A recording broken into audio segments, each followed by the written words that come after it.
coming home from work the long 9 to 5. I hope you're having a good night as we bring to you another edition of Talktagon with Rami and Max. Episode 27, UFC 319 was this past weekend, and it was a lot of chaos, a whole lot Oh of yeah, fun at the United Center in Chicago, Illinois. Max, my friend, how are you doing? doing fantastic, bro. I watched UFC 319 on Saturday, and then I saw a new Fantastic Horror movie, Weapons, on Sunday. So, absolutely fantastic weekend.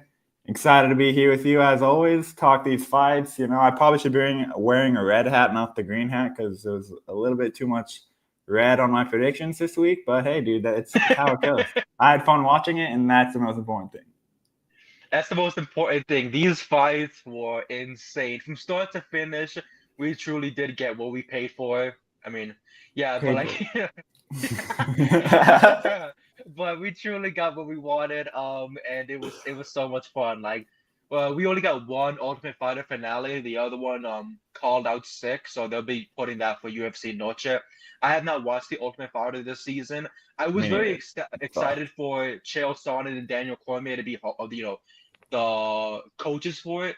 But when they didn't, promise us that they'd be stepping in the octagon, I was like, I don't know about that, talent. But Real, I bro. just want one more fight. Come on, from Ever those since two, the one more GFL fight. went down, it is not possible.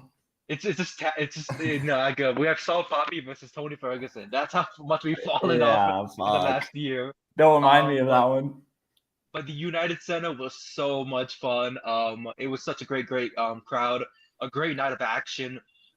We saw so much. Like we saw the things that we didn't think we'd see. We saw knockouts that have never happened before. We saw so much, and I Hmm. cannot wait to get into this. Before we do, number one fan here. Uh, Number one fan Yes. here, Randy. Randy. We crank your hog for you, buddy. Wait, hold on. But Buzz, buzz, anyways, buzz, buzz. I was like, wait a minute. I could have so wrong. Um, but no, like wow. If the main event for everybody who did not tune in, and for those who are just catching up, was the UFC middleweight champion, Dricus Du Plessis, defending his 22-2 record and the gold against the undefeated 14-0 Khamzat Chimaev, who has been waiting for this opportunity ever since Fight Island happened, and that was in COVID time. A Yeah. week prior to that, he dominated the action, no strikes on him. A week later in Fight Island, he dominated the action, no damage on him. He knocked out Gerald Mearshart, who fought on this card, and Yeah, he just dude. He's kept still around. he beat Gilbert Burns, he beat Kamaru Usman, he beat Robert Whitaker. Hamzat worked his way up, and Du Plessis is no slouch. He knocked out Robert Whitaker. He pieced up back-to-back times Sean Strickland. He choked out Israel Adesanya. He's beaten everybody. There's so many people Yeah. that he's had on his list, even from his from the former companies that he was part of. But Yeah. what a night and Yeah. what Two undefeated guys at the championship level is crazy in the UFC, where both these guys exactly. had not lost in the UFC coming in, and they had to settle it one way. And They had to settle it one way, and we got a lot of talk after that fight, so we're gonna get into that when it comes yeah, time for it. I cannot wait. The opener on the early prelims, if you're watching on ESPN, ESPN Plus, UFC Fight Pass, or even Disney Plus, if you kicked the kid out of the room when they were watching Bluey, I'm proud of you. If you didn't, hopefully you have a man cave or something like that. But why kick him besides, out? Just invite him to watch, and then watch get out of the here. the, the better children programming, the UFC. Buy Sponsored. yourself an iPad. Yeah. Get your kid an iPad. Or what was it called? Like a lily pad or whatever growing up? Oh yeah, Some yeah, yeah, yeah. The leap pad or whatever. Go leap to. pad, yes, leap pad. Go to times, go to times. Um, our opener was the Ultimate Fighter 33 flyweight tournament finale, between Joseph Morales, who's been part of the UFC before. He had a win, then he got knocked out by DC Figueiredo, lost another fight by split decision. Went back to the regional scene, worked his way up, got back to the Ultimate Fighter. Went through all the competition he could. Got to the finale against the undefeated Alibi Idris. Um, Seeing Alibi immediately, I thought to myself, "Wow, that's mini Shavkat Rakhmonov. They look identical." And I don't want to be messed up and say, "Oh, it's because they're Kazakhstani," but it's like it's It's crazy. They're twins. Like you put them side by side. They need to get a picture between these two. Like make side by side. Like have you ever seen a movie Twins? Arnold Schwarzenegger and Danny DeVito. Like they're like Yeah. side by side with each other with Yeah, suits. yeah. Like they're twins, dude. Like I don't care what Bro, but anybody one's says, just a but little shorter, one's just a little taller. No, exactly. So we get the video packet, the showing Alibi, like what he's dominated, what he's been through, and I'm just like, all right, that's the reason why he's my pick. And then they showed the video packet for Joseph Morales, and I was like, well, fuck, I think I might be screwed up because when they say something along the lines of, oh, like he had hold on. When they say like, oh, he had like a former like UFC stint, I'm like, that's tough. yeah.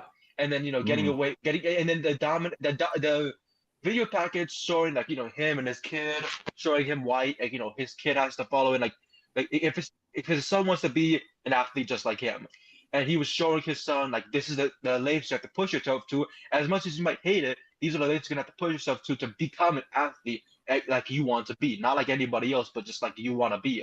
They get into this Mhm. fight, and from start to finish, I don't think that we saw like maybe I would say like two good exchanges from Alibi, where he had some good shots coming in, but overall he just kept throwing too much spinny stuff, too many spinning Yeah. elbows, too many spinning kicks, too much spinny stuff, and it allowed Joseph Morales to pull him down to the ground, whoop on him a bunch of times, break the ribs, match the face. And I don't know if you noticed this, but when he started getting rocked in the second round, like we ended the first round, and I was like, we're screwed. I wanted to text you so bad. Like, Yeah. we are fucked. I texted you afterwards, but like, I was like, in that moment, I'm like, God damn it. And For then the real. second round comes in, Shavkat, and it's like, oh my God, shit. Manny Shavkat, what do you call it? Alibi, Oh my it's so stuck in my, god. no, it's like the main event. I'll get to that later on. Oh Like the my name, god. they get I mixed know, together. right? But Alibi, it looked like he quit. It looked like he like it kind Yeah. of looked like he was out of it completely. First 2 minutes into the second round, and he just didn't want.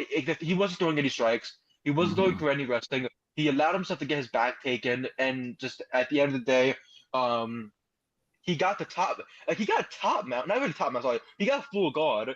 And he wasn't doing anything with it. And all Joseph had to do was pull his leg up over the neck, get the lock in, triangle choke, submission, right in front of Rogan, Anik, and Cormier, who were Mhm. losing their marbles.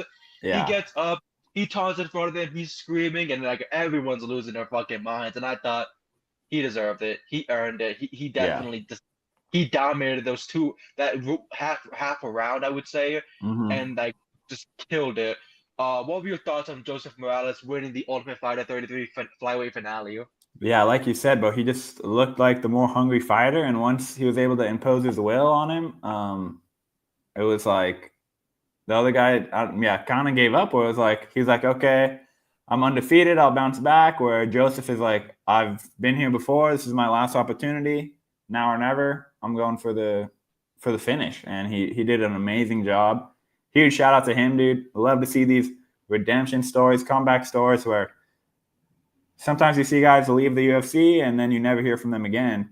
And then sometimes you see guys like this where years later, in his case, almost a decade later, 2018 was his last UFC fight. Now 2025, it's crazy, and that determination, that hunger never left him, and it paid off in the end. And yeah, man, shout out to Joseph Morales, absolute dog in there. Absolute dog. I became a big fan of him immediately Mm-hmm. afterwards. I felt bad that I even rooted against him. And the whole time I thought to myself, wow, when's his next fight? Because he came out of Mm-hmm. it unscathed. He was great in there. You could immediately book him for like because the next pay-per-view won't be until October 4th. So you got time until October 4th to That is book him for crazy. UFC 320 because it's like uh, I will say the month of September fight nights that we got, phenomenal, Mm. perfect. I think every fight is definitely like wow, even this upcoming weekend. But it's Yeah. definitely like it's if it feels weird because we get two pay-per-views in October, but we get nothing in Mm-hmm. September. It's like oh guys, 9/11 is this month. We can't fight. Like what do you mean by that? Like what's going on here, man? Like there's some independence. You guys are going overseas, and all of a sudden you can't do nothing. Yeah, for But real, but congrats to I Joseph want to see Morales. more. Yeah, congrats to Joseph Morales. Cannot wait to see more from you. and hopefully it's very, very soon. Our next fight was a rematch at women's flyweight with Karine Silva versus Dion Barbosa. Last time these two fought, Barbosa choked out Karine Silva, and Karine's been having to work her way up, get back into this picture, fight against her like rival. I would say, like you'd say, like it's arch nemesis because you know they're getting Yeah. the cage again for a rematch. And Yeah. boy, was it something. Yeah. And It I'm was not saying just. that I'm not saying that in any slander to the women. I'm saying that to the slander of commentary. Because like okay, so Karine Silva did not win the first round. I can agree with that. Yeah. She got pulled down, she got taken down, she got dominated, and it was like okay, how is second and third round gonna play out? Because if Barbosa already has her number in the first fight and just took the first round, it's gonna be very interesting to see how the rest of the plan unfolds. Yeah. Second round comes in. She gets a takedown, but she does really nothing with it. Like the Barbosa got those takedowns, but like people complain about will complain about the main event, but they didn't complain about this fight. When we saw she gets Barbosa got the takedowns, and she just laid on top of Silva the whole time, doing nothing. There was no punches until like the last 30 seconds of those rounds, and Yeah. each time Silva was elbows, hammer fist, everything from her back, gaining points, and people be like, "Oh, but she got taken down." If I take my opponent down for 5 minutes and I do nothing with it, I don't land a single strike, then I did nothing with it. It was like I believe it was last Yeah. week or so a PFL fight, I believe, like last week. I'll send the link. 3 rounds, all takedowns from one fighter, no strikes. He won with 0 strikes, 20 takedowns. How Yeah. do you That do is that? crazy. And his opponent was elbow, elbow, elbow, freaking got him in a choke. Like in the third round, he was doing pretty good for himself, but they gave it to the fighter with 0 strikes. So I was like, what the fuck is going on here? So I Yeah. thought that was probably going to be the case here. Karine Silva gets the Me too. second round. And the third round comes in. Barbosa gets another takedown, but again, she does nothing with it. She gets locked into a triangle hold Yeah. and like a go-go platter hold, and over again, elbows, fists, everything. Last 10 seconds come. She tries to posture herself up, Barbosa, to land some strikes. As soon as she gets hit with a freaking strike to the cheek, she said, "Fuck that." Laid on top of Silva and continued to take more strikes to her head. And then we get to the judges' scorecards. Unanimous decision 29-28, 29-28, and 29-28 for Karine Silva to win the rematch and get herself, of course, continuing in a win column.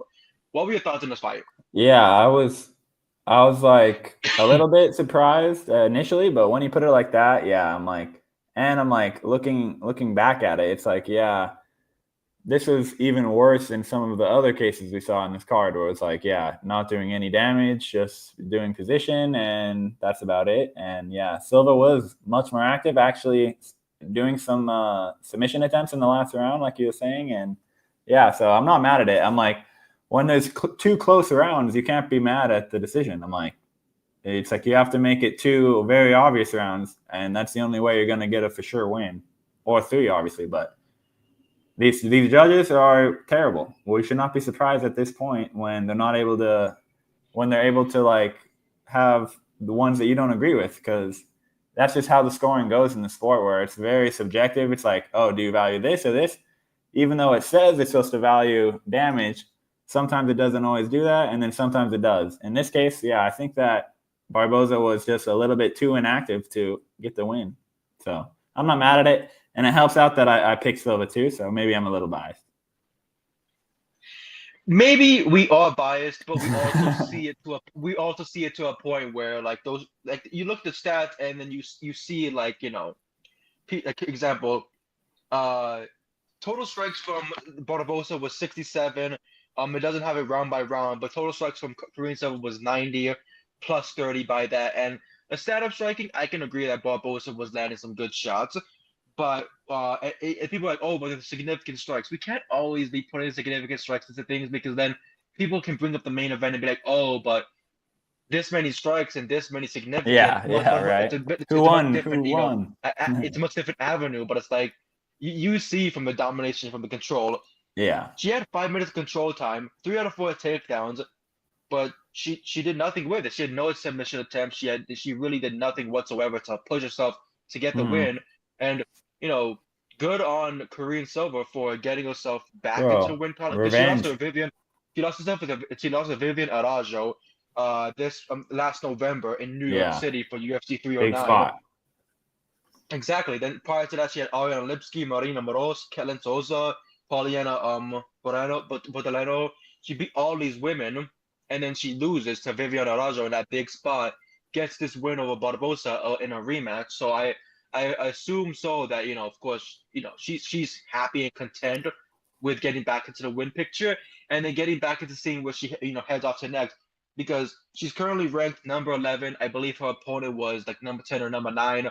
So it's definitely getting into the top 10 picture. We'll see what Hmm. happens next. Most definitely see what happens next for her. Our next fight on the card was Edson Barbosa, I believe it was, Yep. versus Jakar Close. First Yeah. round, you could say that first round Barbosa was showing some vintage style of his, like the leg kicks were eating up Jakar's leg. The body kicks were coming in effect. There was really no punches or strikes, heavy of them. It was mostly just trying to keep the distance, getting those leg kicks. But Mm. as the second round came in, close, got that clinch work against the cage, knees to the ribs, elbows, break apart, get back in there, and then continue the action and continue the domination in that clinch. Third round came in. I thought for a very, very small second that we were gonna get Edson Barbosa by, leg kicks because he kept landing it. And even close yelled out, "Fuck, that really hurt." And I thought that was really funny because he was like, "My God, like really, it does fucking hurt like a Yeah. motherfucker." I don't blame Um, him. exactly. But he survived. He got the clinch work. He did his job, and he got the win here. And oh shit, Hmm. my God.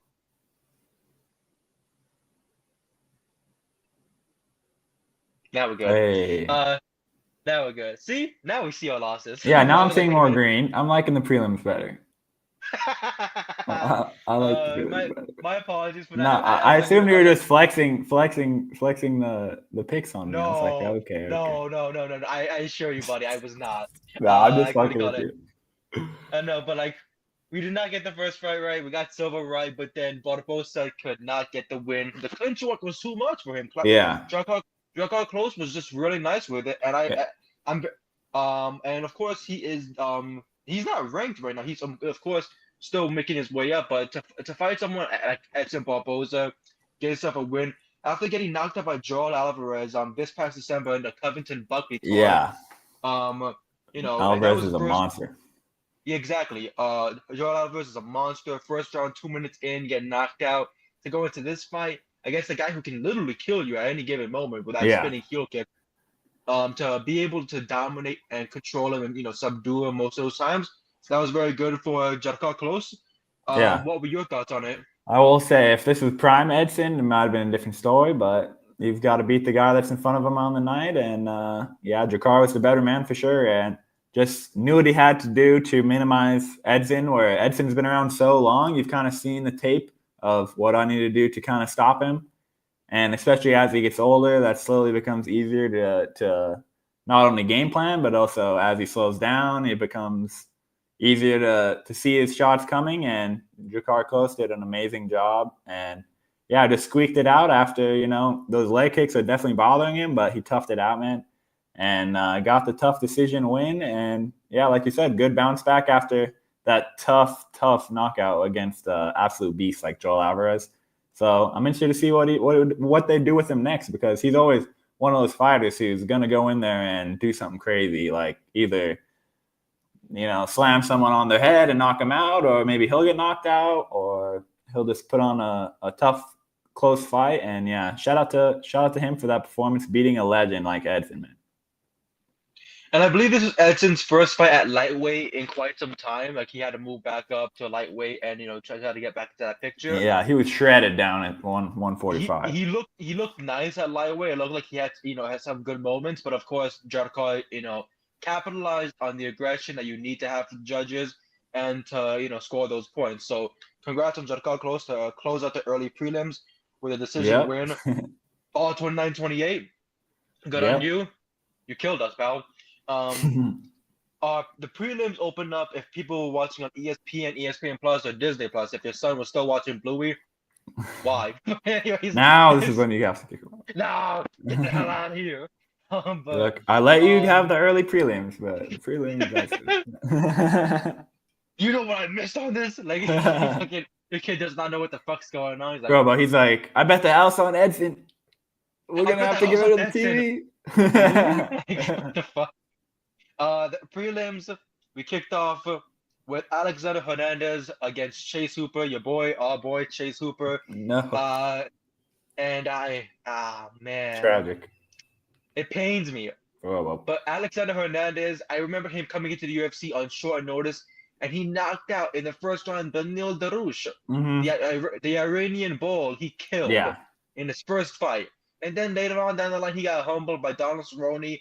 He's needed to have some time to himself to be able to get back into the picture, feel more strong, feel more powerful, and it was quite a moment because like you go back to it. He loses to Donald Cerrone back in 2019, beats Francisco Tonaldo, loses to Drew Dober, loses to Thiago Morales, loses to Renato Moicano, loses to Billy Quarantino, beats Jim Miller, loses to Bill Algeo, Damon Jackson beats him, and then the last 3 fights, he's had Austin Hubbard, Kurt Hallbaugh, and now recent this past weekend Chase Hooper in his win column. 3 fights, 3 wins.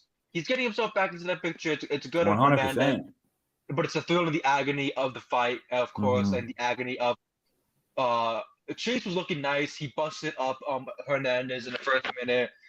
He was in that nice jab. There was no wrestling, not a lot of wrestling into it. Yeah. He was just working. He was just working the jab, and I got nervous, and I sometimes I want to record myself watching these fights because like if you go to the 20-second mark, I literally was like, please don't step in.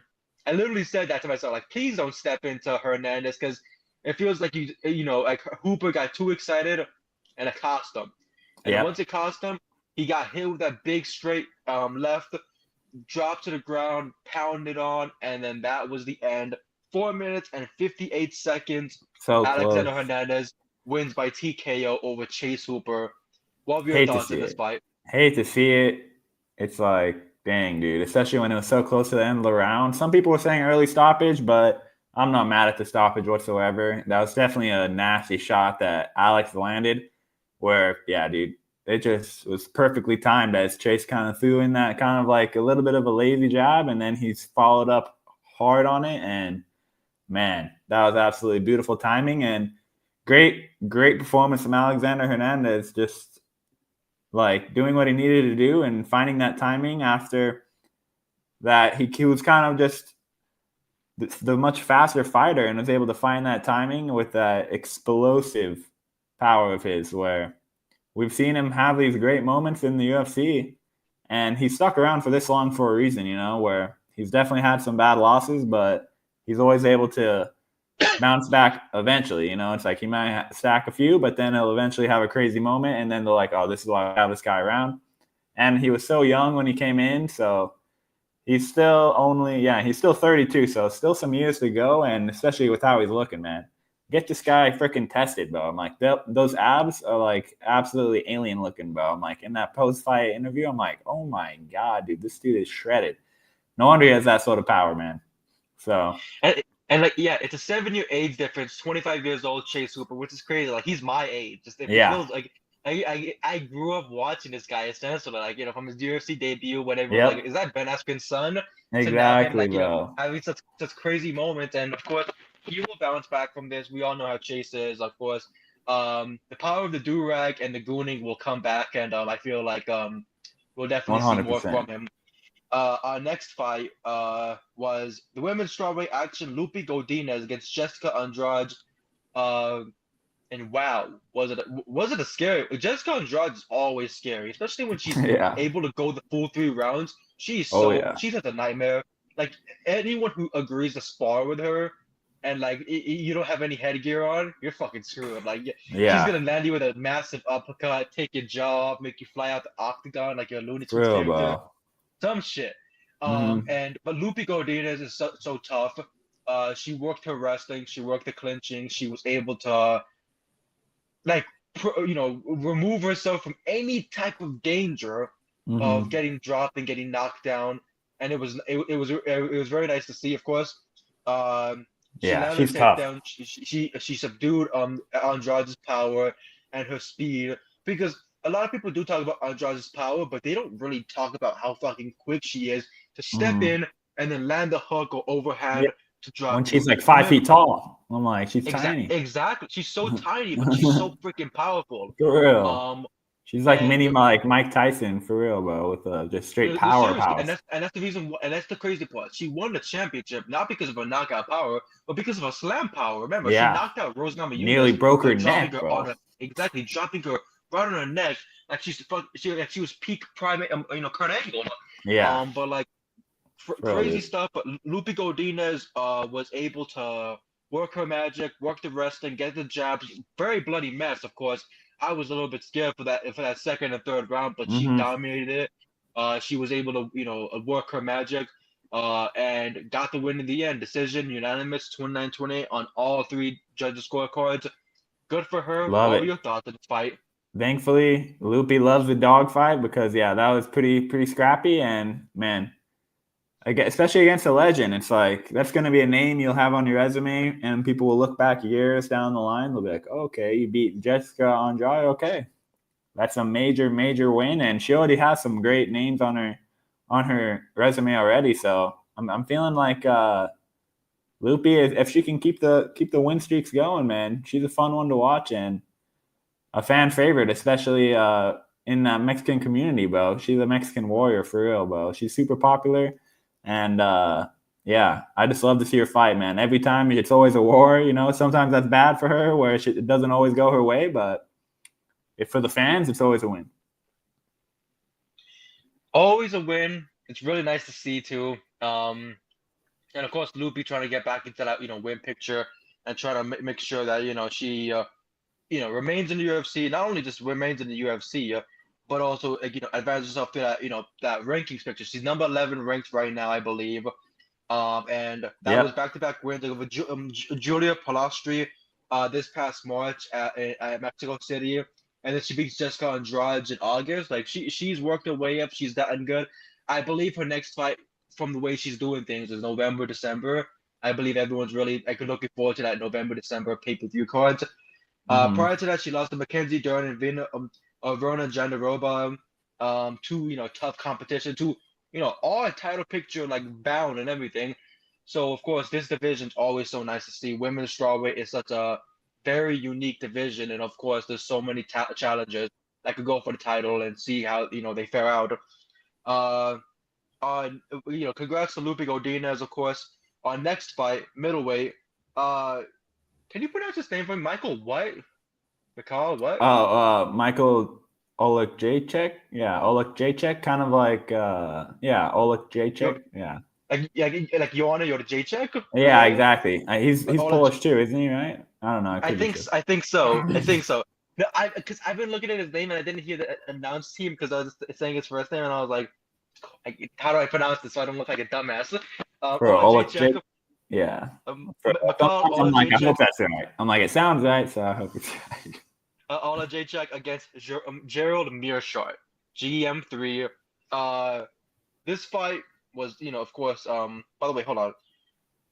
What's crazy is that none of the fights from the prelims, none of the finishes that we got, like example Morales, what do you call it, the Hernandez, or this fight, got any bonuses. I know, Like bro. Dana said, They're prelims, greedy you're with gone, you're back there, for pal. real. Like, okay, pal. I do see why in terms of some of these knockouts later in the card. I mean, I I don't will blame say them for though, they I got will some say crazy ones. the main event got a performance and a night bonus. Yeah, I don't know about that. I By have the way, no idea how that uh, happens, bro. the go is Oh here, yes, the Godfather, Brady. the Godfather, We Brady. love you. Yes, Oh man, but my goat. our next fight was Michael Olajaychuk against Gerald Mearshart. It did not last long. 3 minutes in, Mikhail was showing his, crisp striking and power. Hmm. Dropped Gerald Mearshart once. He just kind of waited for him to get back up, and he was like, Well, are you? He gets back up. They exchange more action. Another knockdown. And this time he says, I'm not waiting. And just goes in for the hammer strikes until referee, I believe it was Herb Dean, called off the action. And round 1, 3 minutes deep. Ola Jacek wins the fight, middleweight division, big crack. What were your thoughts on it? Yeah, man. I think that unfortunate for Gerald, man. You hate to see him like this, where he gets finished a lot when he's up against these guys who can really crack and are really in their prime. So I don't know. Maybe I don't know if it's time to retire, but it's definitely getting close because they're going to need to start being a little nicer with these matchups and give him like someone who is like a little bit more favorable for him, or otherwise this is going to keep happening because he's so dangerous on the ground. But that's pretty much his only threat. So if they're able to keep it on the feet, it's bad news for him, and especially with Oleg Jacek training with the Fighting Nerds now, he's been looking better and better and better. I'm like, the Fighting Nerds are good when there's some random Polish dude going down there and training out of there, dude. So the Fighting Nerds are really, really becoming one of those gyms where if you go there in order to learn from the best and have like a crazy, crazy gym environment where it's just iron sharpens iron 24/7, and it's looking like it's very effective based on how they performed on this card, man. Absolutely insane. And yeah, Gerald Meerschaert, legend of the game, but getting up there in age, but you never know. You will say this, and then he'll pull out a win out of his ass, and I'll be like, okay, he's back. You're not wrong though. His birthday is in December. He'll be 38 years old. He's 37 currently right now. He's on a 3-fight losing streak. I'm not trying to diss on the man, but it really feels like the UFC has handed him like opponents where like they're like Ryan the Ritter, for real, bro. I'm like, they're really bullying him. Like they gave, and then before that he submitted Edmund Sabazian, which was Carbonero. Huge. Exactly. Like after the Joe Pyfer loss, people were like, oh ha ha ha. What are you gonna do next and everything? And then he bounces back, which was in a very fantastic way, because he beat Bruno Silva prior to that. He lost Joe Pyfer, he lost Andrzej Petrosky, submission back to back, and then now last 3 fights have just been loss after loss after loss. I don't know what happens next. We could just see Gerald Meerschaert in PFL. I know. Yeah, that's almost what I was thinking. I know Derek Brunson wants back in the UFC. We could do a trade. We get Brunson, they get Meerschaert, and I'm not saying it in a dissing way. I'm just like I feel like Meerschaert would have some great competition there and then work his wrestling out because there's a lot of wrestlers there who dominate the scene. It feels like just about every single PFL champion that they've had have all been wrestlers. It's just all been dominant because like how are you gonna stop them? There's so many people. Especially with that format where it's like if you get damaged from striking, you might have to miss the next fight. It's like if you can grapple and not get injured, then in the tournament format, that's better where you have to be active in PFL, so. Yeah. Jesus Pinedo was the only really real exception besides Brandon Lothmain in the PFL where like he was landing this knockout power. Anyone who ever takedown near the head, you're out cold, like it's like you're CM Punk against Seth Rollins, like all sorts of things. But like of course Jesus Pinedo, met his match in his recent fight, losing the finale, of course. After they kind of jipped me, I was like, I don't really care about PFL. But that's besides the point. But Michael, I took it personal. You know what I mean? I gotta get a Michael Jordan jersey. I took it personal, pal. But like Michael Olajacek defeats Gerald Meerschaert first round TKO. Phenomenal win, phenomenal honor. Hey, and we picked that. Did not get a bonus. Yeah, that is kind of tough, though. Yeah, we picked Godinez and we picked Olajacek, so God bless us. For real. I needed that, especially later. Needed it. Exactly.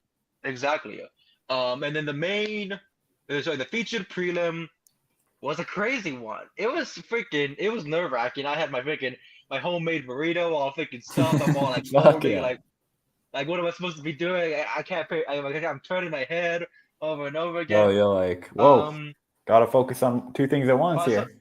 Baisanger Susukayev against Eric Nolan, the CFFC welterweight champion Eric Nolan, who came into this and said, I don't know if you watched the press conference prior to this one, he called Susukayev Khamzat Chimaev's butt buddy. I did see that.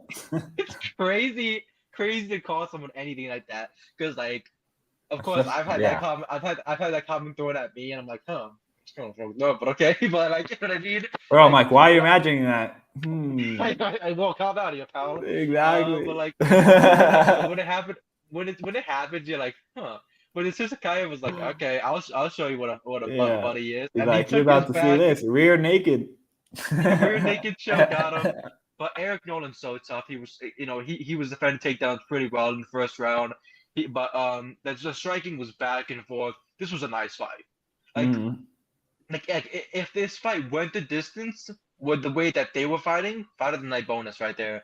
But there Mhm. weren't really many contenders for fight of the night bonuses because like it felt weird. Like it felt one-sided. Decision fights were all Yeah. essentially one-sided. It feels, except Yeah. for like the first round, like he took it. But the next two rounds, the opponent took it afterwards. So except Mhm. for I wouldn't say except for because Joseph Morales and Alibi, I feel like the first and second round was just domination and just Yeah. he's finished him. But Susakayev against Nolan featured prelim on of course ESPN, ESPN Plus and Disney Plus. I love plugging the Disney Plus for some reason. They're gonna have to sponsor me one day. I've watched enough Simpsons on there, pal. Give me my money. Um, Yes, but sir. Susakayev survives the first round. It looked a little bit dangerous for him. His coaches got him in a corner, told him what he needed to do, Mhm. said like the game plan, take the back, use your wrestling. Uh, he worked his way around. Got, Eric Nolan got combusted, got his back taken, and everyone was losing their minds, and rightfully so because if you looked at betting odds for submission for Susakayev was massive. I believe it was like 700 plus, Jeez. massive. So if That is so if crazy. somebody bet on that, you walk away with some good shit. For me, I bet on Verdict MMA, which they should also sponsor us. Facts. Um, I love you verdicts. know, I love Verdict MMA. I put Susakayev against Nolan, submission win, and I walked away. Here's the thing. I have a screenshot. It shows like what it looked like before. I had no badge, no bronze, no silver badge, no gold, no gold medal, none of that stuff. I get that win, championship. I went from being 5,000 place to being 270 pace. Like, come on, man. For real. That's how it's Susakayev done. is a Ball nowhere. monster. Ball nowhere. What were your thoughts of this fight? Yeah, I was really happy that he was able to get the win. I was definitely wondering how both guys are gonna look up, where it's like short notice fight. They're putting this together kind of last minute. And they actually ended up putting on quite the show as long as it lasted. And Dana said that he's gonna probably bring back Nolan because he was a fan of the fight, and I don't blame him whatsoever. Super fun fight, and Susakayev, we're gonna have to keep an eye on him because if he keeps training with Khamzat, based on how Khamzat looked in his fight, man, this guy is gonna be a monster. Monster. Like, He's scared for his especially like opponents. you're training with Khamzat Chimaev. You've already died. You fought on Tuesday. Yeah, Tuesday, man. And then you fought on Saturday, 4 days notice, like just nothing at all. Like, for oh, real I'm though. ready for this. I'm ready for the big action. I will say he had sort of similar glasses to mine at the presser, but it was black, and I was like, brother, Drip. ball. Yes, So I'm sir. like, Drip King, Yes, gets the win here. What's shocking about that too? No bonus. yeah. They're greedy with You the just beat bonuses, though. you just beat a welterweight champion from another top promotion that the UFC promotes a lot because Yeah, John Morgan, I think of MMA Junkie, and CM Punk are commentators there on UFC Fight Pass. So I'm like, brother, I watched this competition for the punker knowledge and to be able to see some great freaking fighters of heck the yeah. future.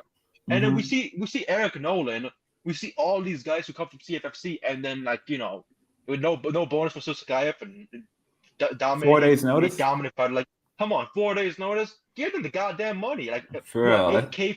8K for Dana White Tendencies, 8K for Saturday night, brother. Come on Yeah, now. Like, I know. I'm like, this, we'll get it's more into that it, good. but how does the main event get the performance bonus? But that one doesn't. I'm not really getting it. Yeah. So we ended off. We were tied. Like both of us 3-3, scared out of our fucking minds. Like, please God, For real. Susakayev needs to win here. Give us a If we get the positive. You know what I mean? And then we got it 4-3. I needed it, especially. I feel like you were like, Jesus fucking Christ, Chrissy, what's going on here? Like, Sopranos, like I don't know what's going on here. Yeah, but knowing my picks in the main, I was like, I'm gonna need these to be pretty solid, unless I really cooked in the main. And speaking of the main card, we head into the main event, 7 p.m. Pacific Standard Time, 10 p.m. Eastern Time. I cannot be in the East Coast, man. If I'm watching a UFC pay-per-view at 10 p.m., blow my brains out.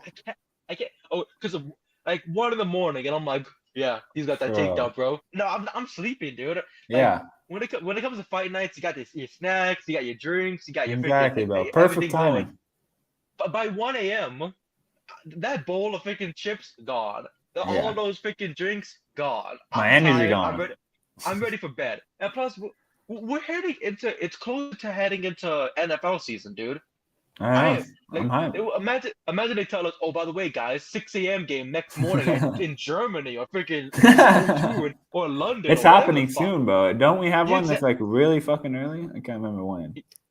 Well, week 3, of course, is coming up right after the NFL preseason, and then we got the regular season coming up. Really big games. We have a Thursday night game, a Friday night game on YouTube, and then the whole weekend is full of games. It's been great, but it's the fact that UFC puts these great cards, and if you're in the East Coast, you're kind of fucked because you only get like 5 hours. If any, let's say you're excited, you get 2 hours of sleep, 3 hours of sleep. Let's say you're not excited, you oversleep because you don't care about the next morning. You're like, and then you missed out on that 6 a.m. NFL game. That's pretty fucked up. Come on now, they're screwing ESPN members, but I have NFL Network, so I can watch it all. Like FYI. Who cares? No, what I mean?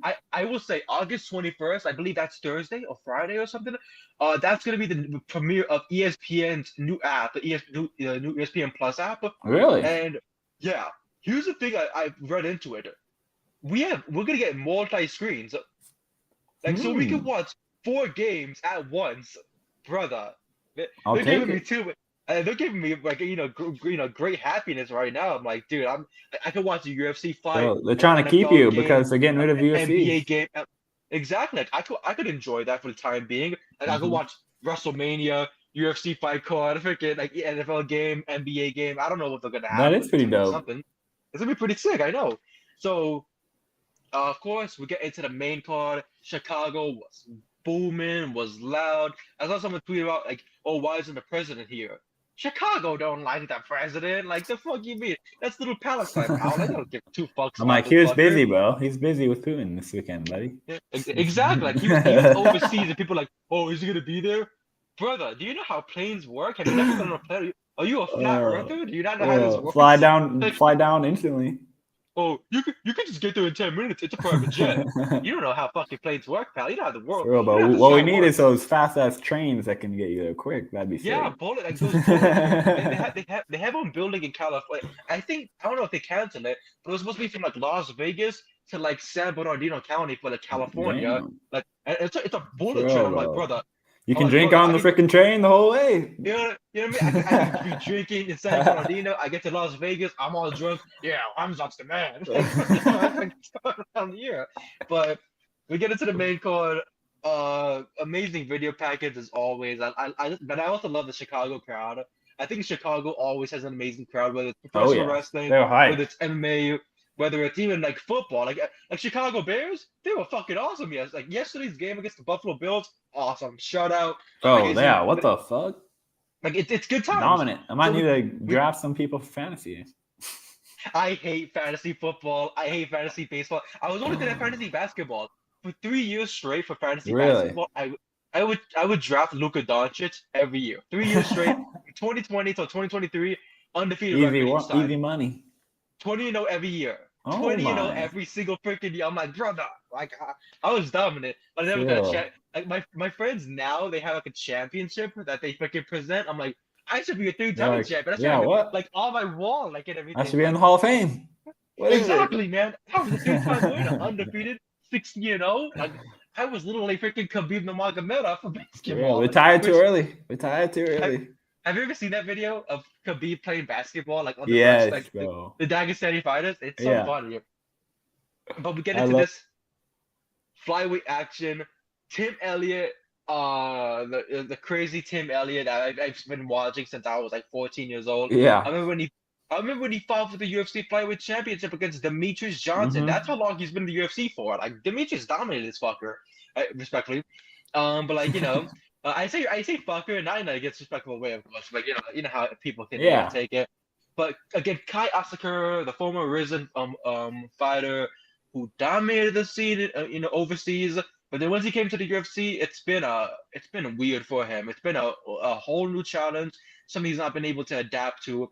And Tim Elliott was another one of his latest challengers that put him into place.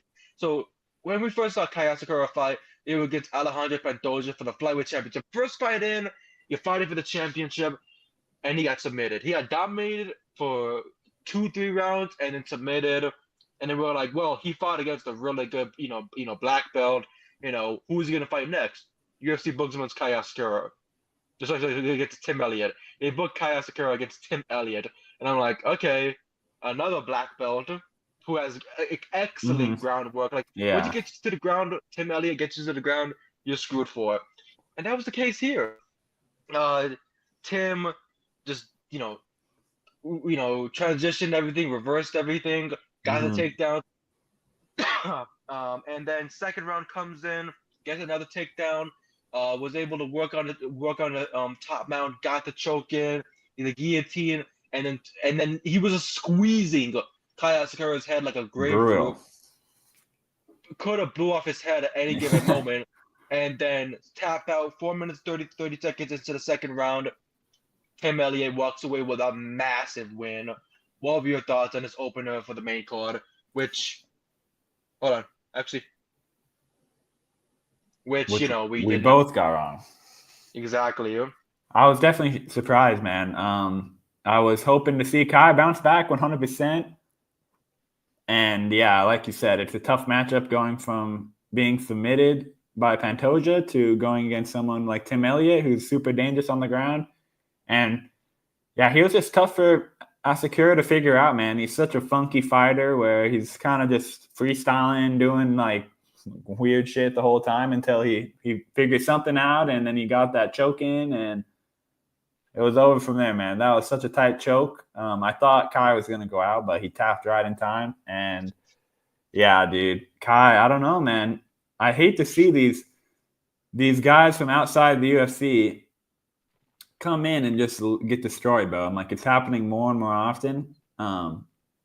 Which some people like it. I'm like, I don't really like it. Where I'm like, I'd rather see these other promotions do well, so we have better competition, rather than just have a monopoly on MMA like we have currently, where it's like, yeah, I'm like, I see why everyone gets beat, because there's just a monopoly on all the top talent comes to the UFC, because it's just that popular, at least on this side of the world. It's like, one, it's pretty popular on that side of the world, but it's like PFL is no competition. Bellator is now gone thanks to PFL. So I'm Yeah, like, I don't blame these guys for losing. I wish it wasn't like that, but yeah, it's seemingly more and more apparent that there really is levels to it. there is levels to it. And the last time he got a win was against Juan Archuleta in 2023 on like New Year's Eve. Like, and then Yeah. he won the vacant Risen Bantamweight Championship. He signed with the UFC in June. Fought Mm-hmm. later on that year in December, and against Alejandro Pantoja, and it was tough because Pantoja's a murderer. Like they call him like the cannibal, I believe. Yeah, Like yeah, yeah. he's a fucking cannibal, That man. was a Like wild nickname. he eats to everybody, and what's crazy enough is that today is Texas Chainsaw Day. So like Oh shit. yeah, exactly. In theaters right now, anyone can go watch the anniversary film for Texas Chainsaw Dang. Massacre. They're not showing it for me for some reason. They're showing Teenage Mutant Ninja Turtles 35th anniversary. I'm like, the fuck? Who cares about these turtles? Dang. But like, so Whoa, like, whoa. who cares about these pizza eating turtles? Whoa. But he loses to Pantoja. He loses to Elliott. The last time he had lost was back in 2021 to Hiromusu Arigupo, and I was oh wow, he lost to that. It's okay. He beats Yuki Motoya by knees to the body. He beats Juan Ortoleta by knees to the body. So I'm like, hey, if he gets that clinch and he goes those knees to the body, it's gonna be dominant, brother. There's no power. There's no wrestling. There's no chaos occurs. And I'm not saying he's falling off, but it feels like he's not in that groove that he once was 2 years Yeah. ago, where he was just dominating the whole world. Like everybody wanted him in the UFC. He gets to the UFC and it's nothing. And like you brought up like Rizin or PFL or Bellator. They don't have many great records when it comes to getting into the UFC, except for I would say maybe it's like freaking MVP lately, bro. He's the only one. MVP is the only one. But here's the one thing too: Cage Warriors domination from Ian Gary and what's the other one's name? I'm so sorry. He came from Cage Warriors. I just saw the list. Like, do you recall anybody from Cage Warriors? It's Ian Gary. It was somebody else. Recently, let me think. I'm just thinking. Patty Pimblett. Thank yes.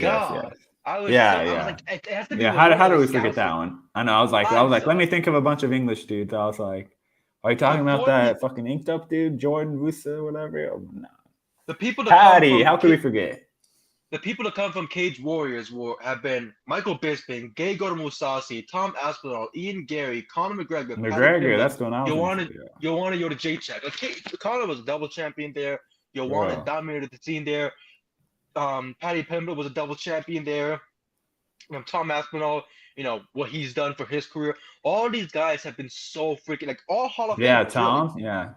Like everyone in this list. Like the real B League is Cage Warriors, I guess. What the hell? It really is. Like Cage Warriors has been such a great platform and step up for a lot of fighters to get to the UFC and dominate the action. Maybe Asakura should go there for like 2-3 fights and learn something, and then get back to the UFC. Go right ahead, like brother, do it. 100%. But Tim Elliott gets the win here. And it was the first performance of the night bonus. He wasn't informed of it like other fighters were during the night, but he got the bonus, $50K in his bank, rightfully so. He beat somebody that nobody thought he was gonna beat. He dominated the fight like nobody thought he would, and just congratulations to Tim Elliott, massive submission win, opener to the main card. We lost, but you won. And so it's always crazy to see. Yeah, especially with Tim, he's a legend. Especially Tim.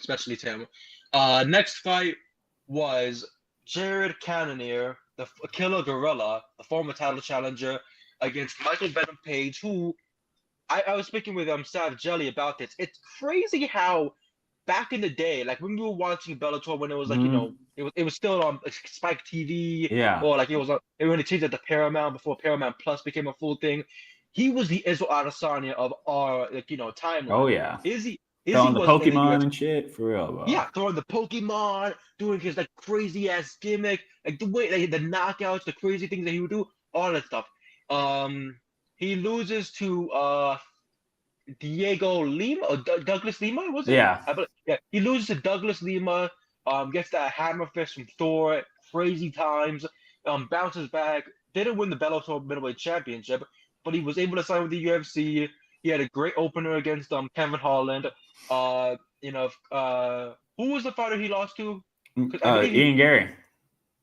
Because he beat Shadar Magomedov, I believe. He loses to Ian Gary, and people are like, oh, what's going to happen next? He's fighting the Killer Gorilla, Jared Cannonier, who fought for the championship at a 5-round pace. And anytime he goes against anybody, Jared Cannonier is one tough motherfucker. Yeah, whether it's coming off that knockout, Adesanya, coming off the knockout win, you know what I mean? Like he's done some really good things. He goes against Michael Page, who's never changed his style up, who's kept the same, hands down. What was so crazy was that I pieced it together after the fight because somebody put like an edit. They're like, wow, they haven't seen somebody dribble like a guy named Michael dribble like this since 1996. And it made me laugh. In the United Center especially, because I'm like, brother, because he was dribbling. I was like, okay, put together Michael Jordan, Michael Page. Like, I could understand that. It was great. And first round comes in, knockdown. Yeah. Second round comes in, knockdown. Third round comes in, Cannonier was doing great with the wrestling. Like it was a bunch of counter striking from round 1 and round 2 from Michael Venom Page. He was working that. He was doing a great job. Landed the knockdown. Did not want to go to the ground and kept himself up. Was landing his strikes. Dapped up the Cannonier after each round. Third round comes in, Cannonier gets a takedown. For a moment, it was scary because it was like, oh wow, Cannonier can just get into one position, get a crucifix in, elbows galore, and then win the fight. And then we've seen him, nasty ground and pound. He got the takedown when there was still 4 minutes left in the third round, and then Rogan and Anik are like, hey, this could be a big moment for him. He's had so much time on the ground, and he did nothing in the full guard. He didn't get into the half guard. He didn't get into the side control. He did nothing with it. And in the end, it was a unanimous decision, 29-28 on all 3 judges' scorecards. Michael Venom Page picks up another win. What were your thoughts in this fight? Classic MVP performance lately. Besides that Ian Gary slip up, he's just been looking so good, especially with his game plan now. He just stays to his game plan the whole time, get in their head, play with the ego. Oh, you can't hit me. Oh, and then they're like, oh, then they get tentative. They're like, I don't want to look embarrassing hitting this guy who's just taunting me and hitting air. So he's just one tough dude to fight where it's like you don't even want to throw because you're just going to miss because he's so elusive. And by the time you get your timing, it's too little too late. Jared wasn't able to get his timing to get him on the ground until round 3, and by then he was a little bit gassed out. Michael still had plenty of energy to defend himself and ended up with the easy 2-1 rounds and easy decision for the judges. No controversy here whatsoever. He did what he needed to do, and man, MVP, bro. I'm just gonna have to stop picking against him because every time I do, he does this sort of shit, bro. So. I'm just gonna have to keep picking him until he loses because it's just every time I do it, I start being like, oh, now I'm looking dumb too, bro. I'm like, fuck. He's making me look like bad. You're like, I gotta pick him next fight, and then my first thought in my head was he's gonna lose next fight. Exactly, bro. They're gonna give him someone good now. Exactly. They're gonna fucking curse you. Well, here's the thing. Michael Venom Page is not ranked. Jared Cannonier is. Jared Cannonier is number 9 ranked, and he went up in weight. MVP just freaking, it's got himself into the top 10 picture. So that's great for him. His next opponent, it could vary from a lot of names. Yeah. It could go from Robert Whittaker, the winner of the Kyle Barao and Nasruddin Imavov fight. Ronnie the Ritter is. Here's the thing: if they don't book Izzy versus Venom Page in November or December, I think the UFC's full of crack. Because that right there is a perfect fight to make. And 2025 off in the most perfect way possible. Get Izzy back in there with a fighter of his style. And then we could see the most coolest fight matchup right there. It could be working out perfectly for both men. Especially with Michael Venom Page. We know he wants to keep stepping up the competition. He wants to fight all the hardest guys. He wanted to fight Ian Gary, and he was like, I'll do whatever it takes to fight these guys. So I'm definitely looking forward to the next MVP fight. Yeah, that Izzy fight is interesting. It'd be like maybe this has a risk of being extremely boring where they both just kind of do nothing. Like stand there. I do want to know what would MVP do if someone just doesn't play into his game, because everyone plays into it, Remember back in the day, we got Izzy against Anderson Silva. Yeah. We didn't think we'd get that fight. We got that fight. So now I think Izzy should definitely pull up the, red carpet and then, get Michael Venom Page in there. November or December, New York, or whatever the event is. That'd be fun as hell. I think it would be great for everybody. Our next fight was the start of some crazy shit. Welterweight action. We got Carlos Prates against Jeff Neal.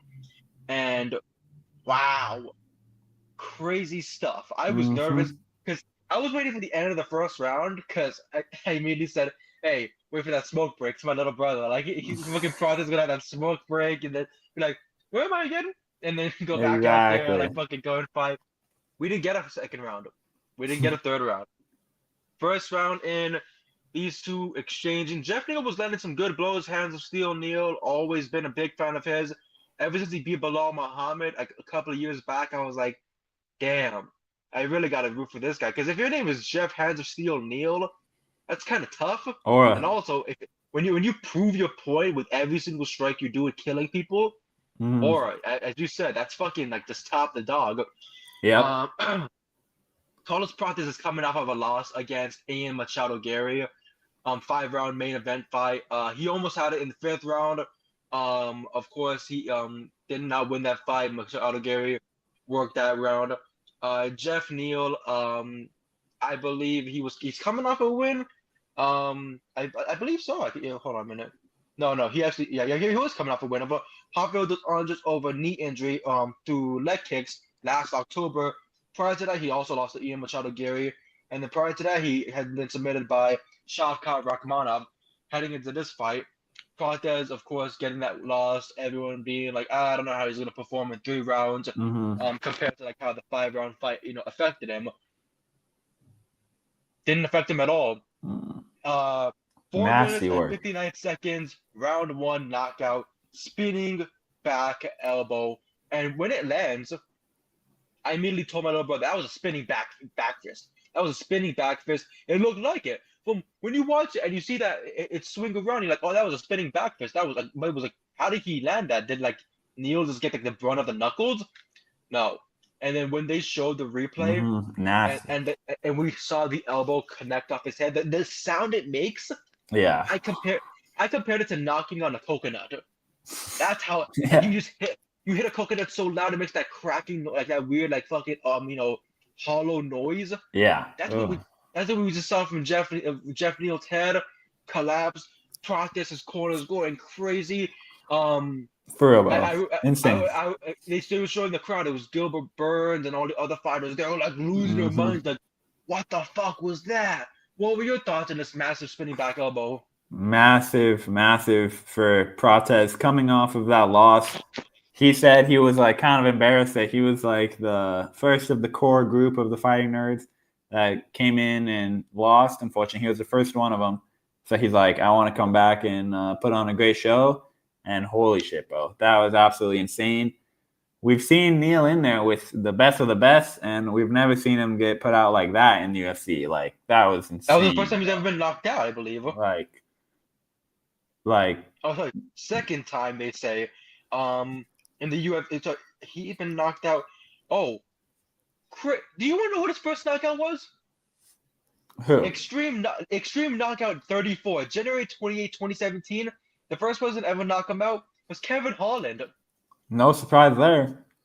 Kevin's got that power, bro. Like that's just that crazy. Is crazy, that was 2017. Bro. Like almost a decade later, and like these two on the UFC dominant fighters. But yeah, of course, Holland.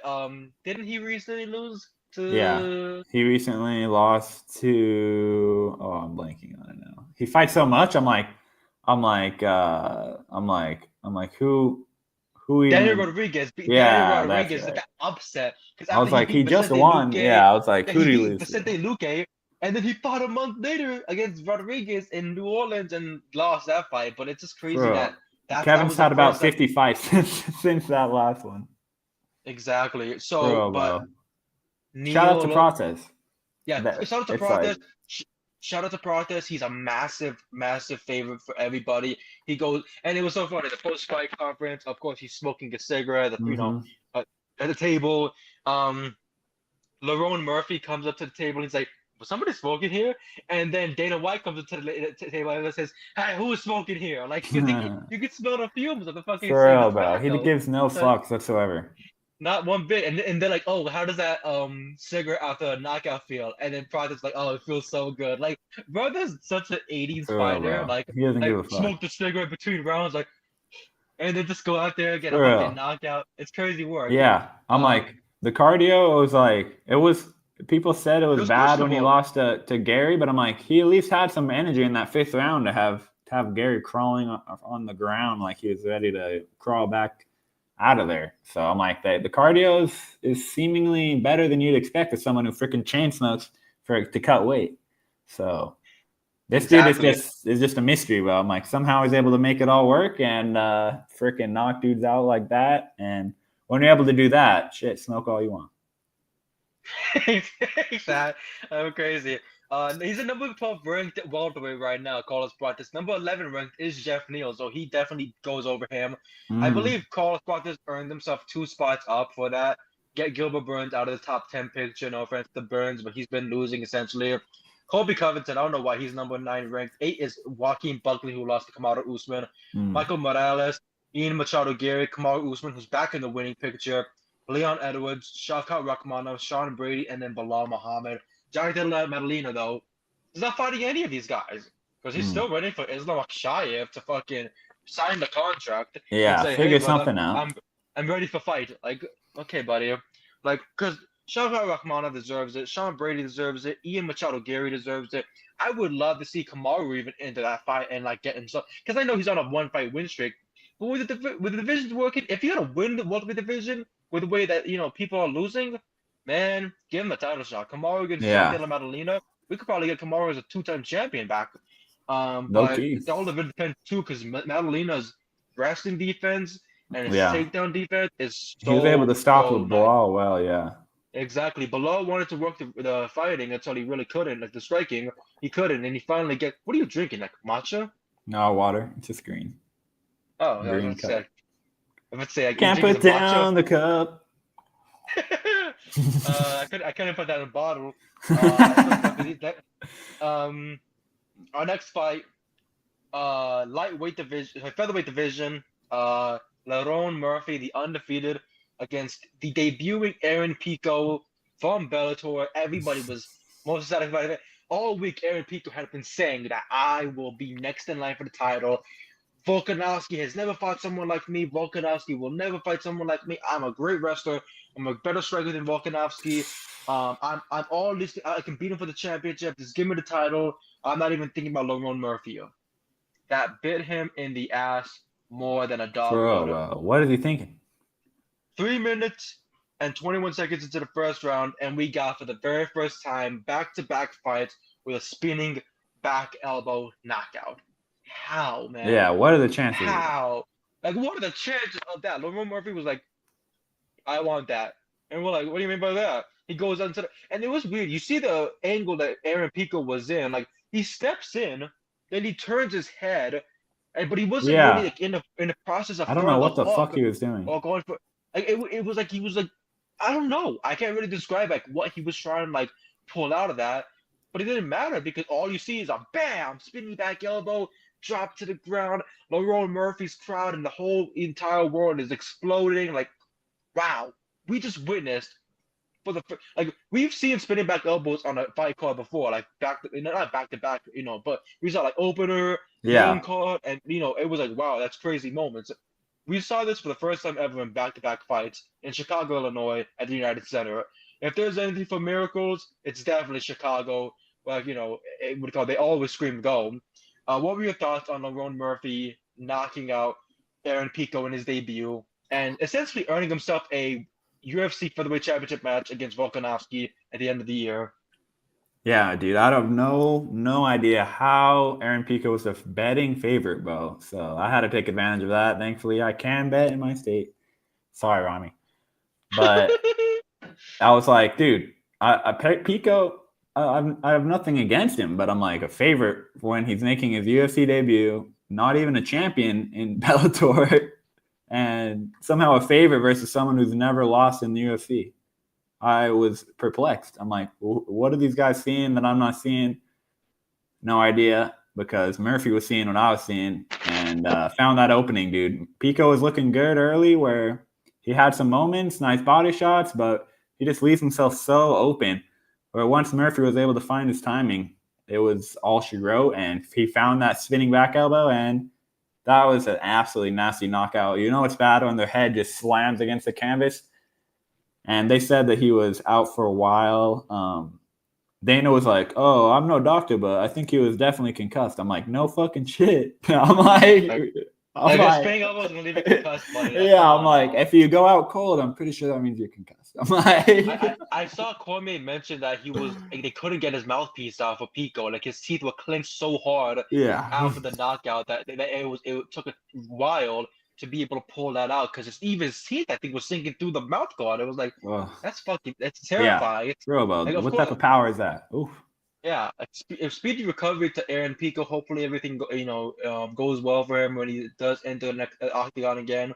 But it was just I feel like him looking past Lerone Murphy Big, was not a bright idea either. Like, and I say that respectfully, but it was not really a yeah, bright idea whatsoever because I remember the situation happened before. I remember like Ben Askren was talking about like and all due respect to Ben Askren, but mm, he had been talking about Kamaru Usman and how he was gonna manhandle Jorge Masvidal. He was gonna go to fight Usman and win the championship. He's like, I don't care about Masvidal.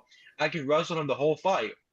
The fight lasted 5 seconds because he got knocked out yeah, cold from trying to wrestle him. mm, Flying and watching that live, I will always be grateful for that because how the hell did we get that? Like it was just a yeah, crazy moment. crazy, bro. Lerone, but I'm so happy for Lerone Murphy. He's Me been too. working his way up. Like, of course, it was like Arnold Allen situation. Arnold Allen was this undefeated featherweight, wanted to get to the title picture, and it essentially never really got to that picture, Mm, even with the undefeated streak. Lerone Murphy has definitely changed the narrative there. He's worked his way up. He dominated a lot of decisions. The people were like, "Oh, but can he pull out that knockout power?" I didn't even know he had that kind of knockout power until this past me Saturday neither. night. We killed Aaron Pico with that Yeah, spinning back elbow. And now Volkanovski right afterwards said, I want to fight you in December. And here's the thing. A couple months ago, you, me, and Brady, we were talking about, well, next fight is Volkanovski against Yair Rodriguez, the rematch in Mexico mm-hmm. City in September. Not Never anymore. happened. They switched things up. It went from Guadalajara, Mexico, they were supposed to be in for UFC Noche, to now San Antonio, Texas. So they're like, oh, okay, like Yeah, that's a Noche. weird like oh UFC Noche, guys, Mexican Heritage I know. Appreciation I'm Month and still everything. waiting for them to actually do it in Mexico. I mean, they did it in Vegas, right? The Sphere. Yeah, they They did it in did, Vegas. Yeah. yeah, they did, and I'm like, okay, what about Mexico? I can't.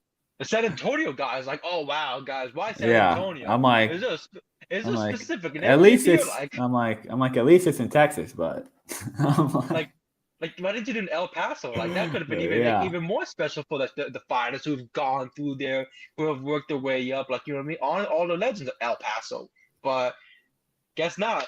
But yeah, Movsar Evloev was even in line for Volkanovski, and he even yeah. said in his He blog was supposed to fight yesterday. Pico, then he Yeah, pulled out.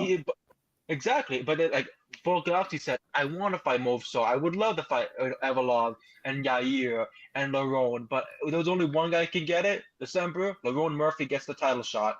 So I'm happy for him. If they could sign the deal, which they will, Lerone's like, brother, I'm gonna get into this fight and I'm gonna kill somebody. Yeah. And here's the thing that's scaring me the most. I'm scared for Volk because we've seen Volk get Mm, knocked out before. We've seen him get dropped, knocked out before by, Islam and by Ilya. We've seen him get, almost pieced up by Yair and by Lopez. Like they've had those shiny moments. But It'll Lerone be a fun Murphy, one, dude. and remember, the last time featherweight champion was in this picture against an undefeated fighter, it was Max Holloway against Volkanovski. Now it's Volkanovski against Lerone Murphy. Like this is gonna be very, very Mm-hmm. interesting. If we do get to December and this fight is signed on the deal, that's gonna be a very fun fight. Um, our main event, by the way, that earned it another performance of the night bonus. Carlos Prates earned one. Well Lerone deserved. Murphy, Tim Elliott, well deserved. And then the last fight, Khamzat Chimaev against Dricus Du Plessis, which I was watching with my family. My pops doesn't watch a lot of fights, Uh-huh. but like, he'll know the fighters' names and stuff like that. He kept calling Du Plessis 2+3 over and over. Like 2+3 can't do that. 2+3 is gonna take it down. I'm just like, it reminded me of Joey Diaz. You know what I mean? Like he does not know how to pronounce the names. I'm just like, Yeah, it's just so. It was funny to me. I loved it the most. for real. Um, That's awesome. but I did want to mention one thing Two though. plus three, for real, bro. That's how much freaking rounds of Exactly. control time. This week's podcast is sponsored by Shroom Bar, the protein mushroom bar that you can go to www.eatshroombar.com. Use code BIASTEM at checkout for 25% off. You know what I mean? Like, I feel like I have to make a purchase in September, and Mm-hmm. then for the first pay-per-view, October 5th, I believe that's gonna be Pereira versus Magomedov on Nikolaev. So I'm gonna have to eat some Shroom Bar before the fucking fight, and be like losing my fucking mind. Like, what the fuck's going on here? But like Khamzat Chimaev main event. Middleweight championship, Du Plessis, who's dominated everybody he's fought to get to this Mm, title picture, yeah. or to get to hold this championship. He submitted Izzy. He dominated Sean Strickland's bipolar ass. He did everything that he could to keep this in his grasp. And he said all week, when he takes me down, what's gonna happen when I get back up?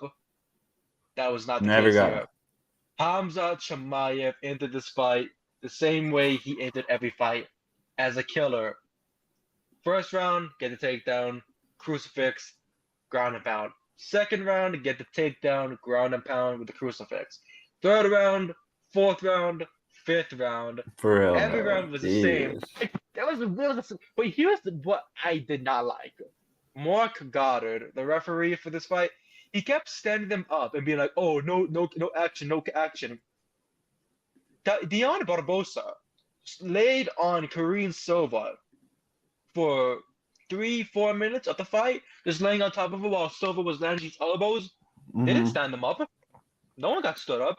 I've seen other fighters where they just literally lay and prey on the fighter Yeah. and do nothing. No strikes, no nothing. And the referee's like, man, that's a good position.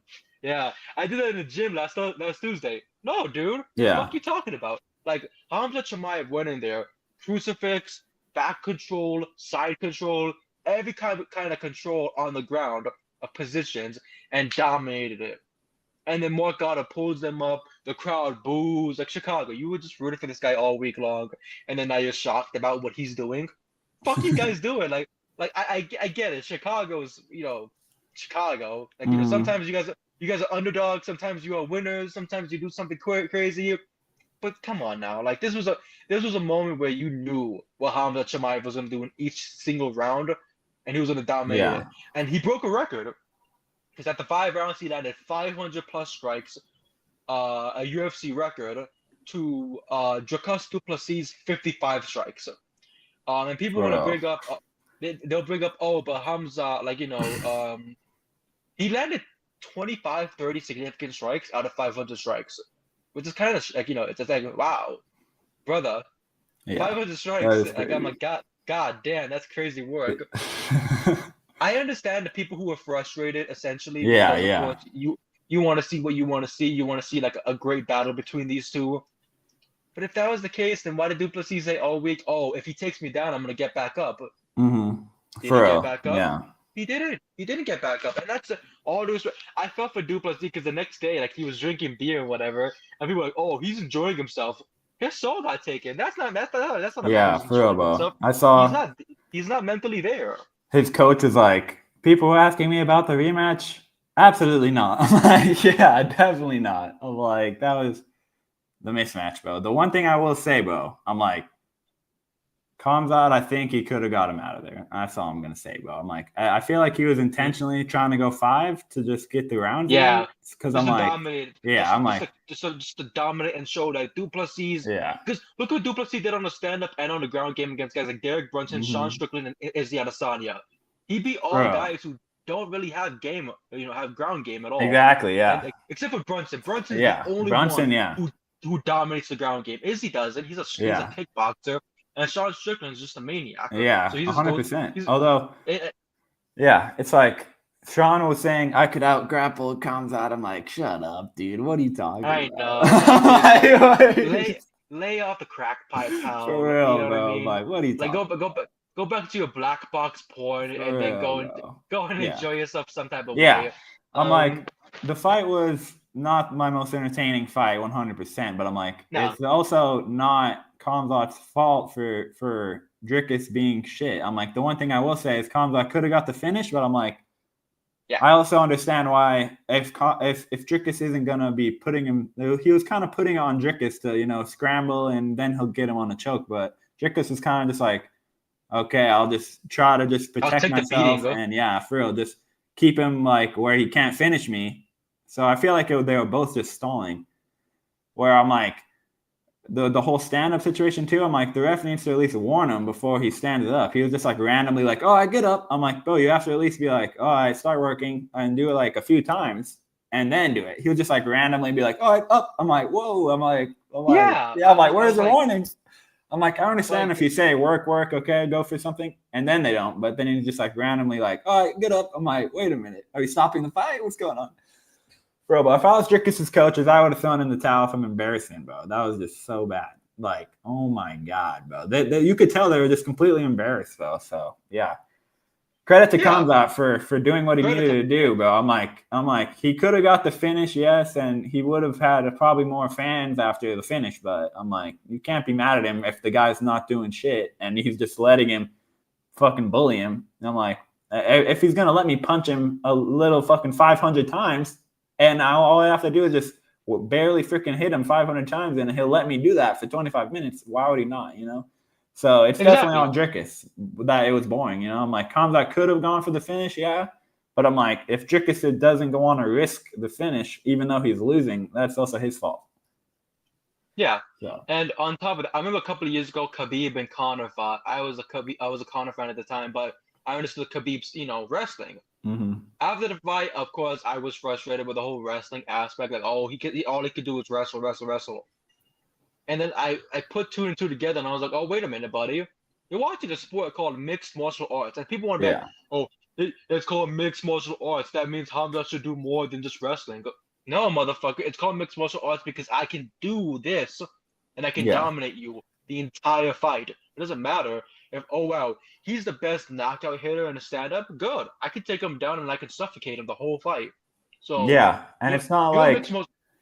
It's not like Dricus is getting subbed by people, you know? It's like he's undefeated for a reason. So it's not easy to just finish him. So I think it was a boring fight. We can all agree where it was the same thing happening over and over. So I'm like, I'm not going to call it entertaining, but I'm not going to blame Khamzat for having a dominant performance where he could have got the finish, yeah, but I'm like, a lot of strikers could have got the finish if they wanted to throw more strikes, you know? I treated each takedown that Khamzat got because I was rooting for him. I treated each takedown like an Olympic gold medalist. I'm like, do it again.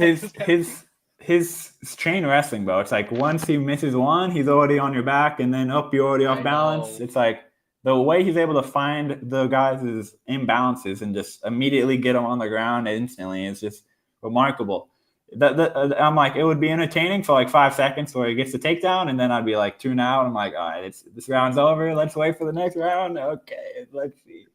And then it'd be down instantly again. I'm like, okay. Oh my God. At the end, the judges scored it 50-44, 50-44, and 50-44 for pure domination. Yeah. Khamzat Chimaev is the new UFC middleweight champion.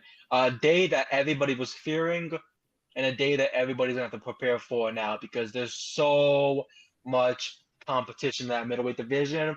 Yeah, there's some fun matchups, honestly, bro. People are saying that it's like it's over. I'm like, I don't know. I'm excited to see these matchups. Because here's the thing. Nasruddin Imavov just knocked out Izzy. He's fighting next weekend, I believe, against Kaya Barao. So, and Kaya is also a guy who was just there, part of the Fighting Nerds, and he was like, brother, I cannot wait to get in there and to fight someone like Khamzat. Like Ronnie the Ritter, who just destroyed Bo Nickel and then destroyed Roman Dolidze. Sorry, that was Fluffy Hernandez. Fluffy Ronnie too. The Ritter, Ronnie the Ritter destroyed exactly Fluffy Bo Hernandez. Nickel? Ronnie the Ritter destroyed Bo Nickel and Whitaker. Like, and then we had Fluffy Hernandez dominate freaking Brendan Allen and then Roman Dolidze. Like those two guys. Yeah, I'm seeing lots of contenders for real. Yeah, and that's the thing too. Like Brendan Allen's not in the picture. Cannonier really can't get himself into the picture because I feel like those guys are like they're bound to get their asses taken down and it's just short. Yeah, I agree. Yeah, so give him Imavov winner or Kaya winner, whoever wins that one, or Fluffy. If you just want to give it Fluffy, I wouldn't be mad after that performance either, bro. Because Fluffy after that performance, I was like, at least he might be able to put up a fight because I'm like, I want to see something a little more competitive, please. I don't want to see just one-sidedness, please. I know. But, like, that's the thing, too. With Ronnie the Ritter and with Fluffy Hernandez, I wonder how they ended this fight against Khamzat if they do get the opportunity to. Because Ronnie's a lover of knees to the body once he gets that clinching. And that could be a problem for Khamzat, who was showing a little bit of signs in the 4th and 5th round of, like, gassing out a bit. But he was still keeping those takedowns going. And then Fluffy Hernandez, he keeps he does not want to stop. And then once he gets your back, he's just beating in your ribs and just trying to keep you down using his body weight against you. But it's Khamzat we're talking about. Yeah. He's a Terminator. All these other guys like RoboCop and Rocky or Rambo. Yeah. So it's all about us like seeing which one wins that. But here's the bullshit that we were gonna get into. How the fuck did Khamzat Chimaev get a performance bonus? That is facts, bro. What's going on here? Like bullshit. I don't think it works that way. But before we do get into the next couple of events, because we have a couple of events to go through. Yeah, bro. This next one is like in the middle of the night, bro. Am I tripping? What time is this next one, bro? For me, 3 in the morning. Yeah, I'm like 3 in the morning, man. I'm like, please God, kill me. Yeah. But I guess this is what it's like to be on the other sides of the world and they be watching on our time. So I guess we have to do one everyone's people in the East Coast get to watch it at 6 in the morning. People overseas get to watch it like during the day or whatever the fuck. So like, we'll be the ones struggling. Yeah, we'll be the ones struggling the most because like I love my sleep. Yeah, bro. Especially I'm like the prelims start at midnight, so I'm like, bro, how is this gonna work? Am I supposed to be up until fucking 5 a.m.? I don't know. We're about to find out. When the prelims start at 3 in the morning, the main card will start at like at 6 in the morning, and then it'll be done by 9 in the morning. I can't do that, brother. Yeah, I'm gonna try my hardest. But we're gonna get into this card right now because once we're done, performance of the night bonus. Well, actually, before we do get into this, look at the card. God bless America for Khamzat Chimaev. Because without that, I would not have won. And I was when Du Plessis started landing some piecing him up. I was about to text you saying, "Good luck, man." For real, bro. I'm fucked. At the very end, I thought he had a chance, but nah. Thank God. That's too good, bro. Thank God for winning. I try to get the underdog. I know. I'm the same way. You know how I am. But I wanted to talk to you about something. Oh. The sheriff is in town? I don't have my watch on me, but I have a question for you. Do you know what time it is? I don't know. Let's see. Looking at the record, maybe winning time? It's winning time. Another week, another win. I'm getting closer and closer to matching your record. Bro. I'm not liking this. And like my name is King of the Castle for a reason, and I am not liking this.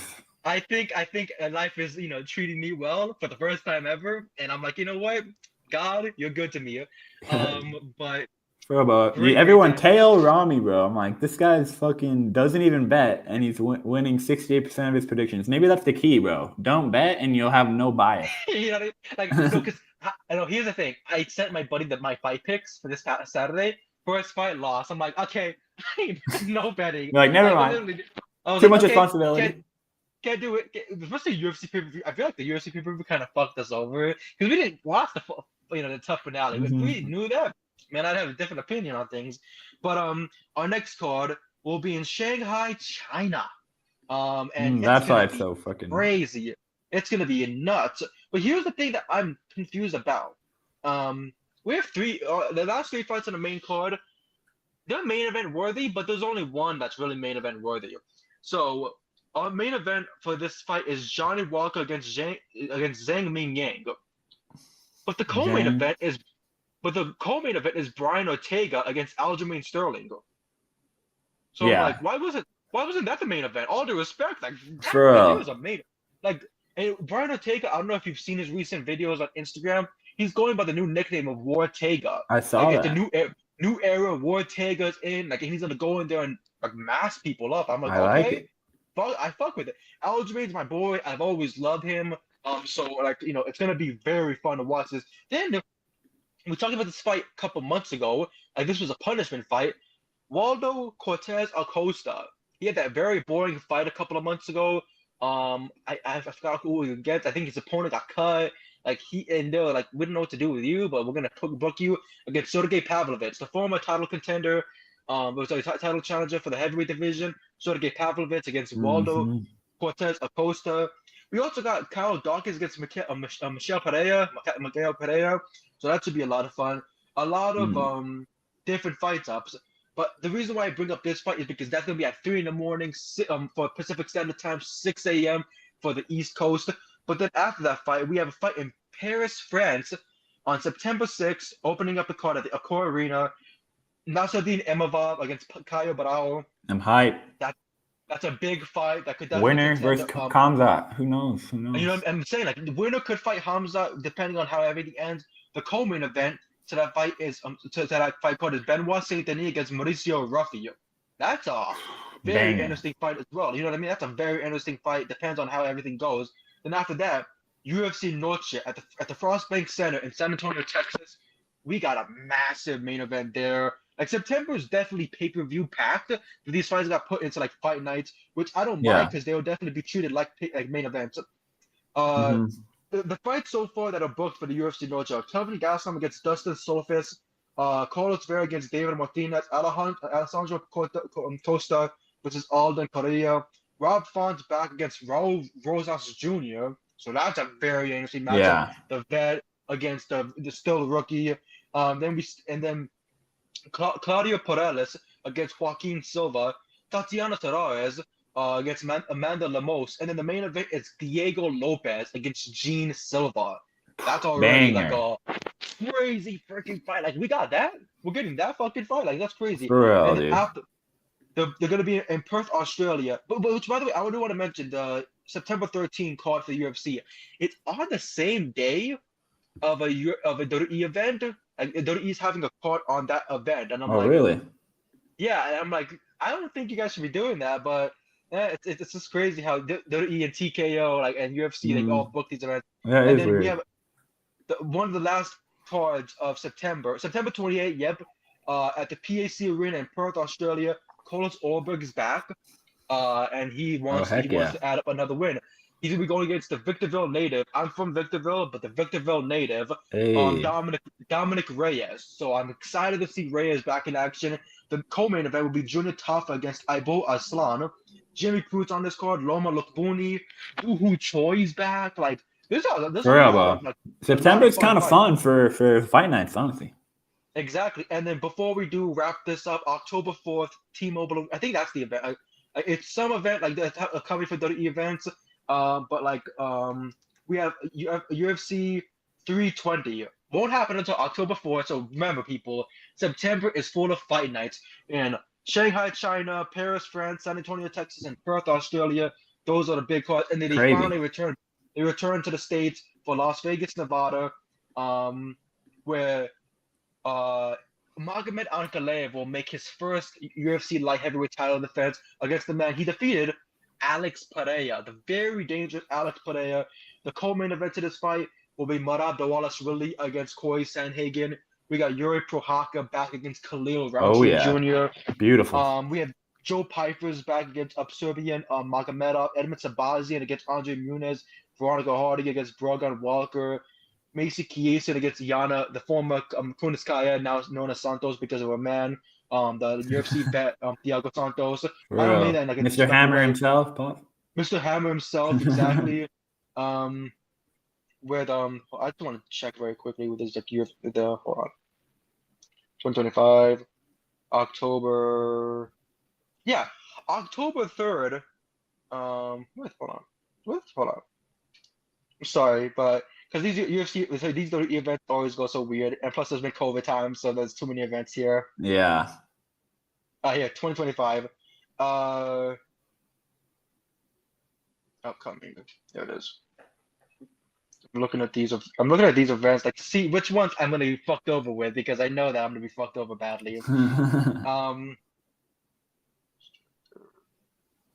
Well, August 23rd, of course, this weekend, of course, we got the Shanghai China card. August 24th will be an NXT card.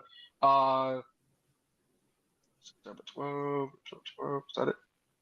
Yeah, okay, that's what it was. They got it mixed. Okay, so they got it mixed up. The fighter this past weekend, Susakayev, he almost got himself in trouble. He was like, September 12th, Allahu Akbar. I'm like, brother, one day before that, you're fucked. Allahu Akbar. I'm like, whoa, brother. I'm an Arab myself. My little brother was born on September 11, 2002. Like, so I'm saying, I understand, how people can interpret that. So I'm like, oh, Lord. But September 12th to 13th will be big event, UFC Noche. And then there is Worlds Collide event in Las. Yeah, that's what it is. WWE and AAA, the Lucha Libre company, they're gonna be partnering up one with another time. Worlds collide in Las Vegas, while the UFC will be in San Antonio. That will be at the that'll be at the T-Mobile Arena for Worlds Collide for UFC. Sorry, for WWE. Sorry, my apologies. And then October 11th, that's what it was. October 11th, we have the Oliveira Faciev card, which is gonna be massive in Rio de Janeiro, Brazil. But the thing is, that same day, the UFC, WWE, my God, is planning a crown jewel in Australia.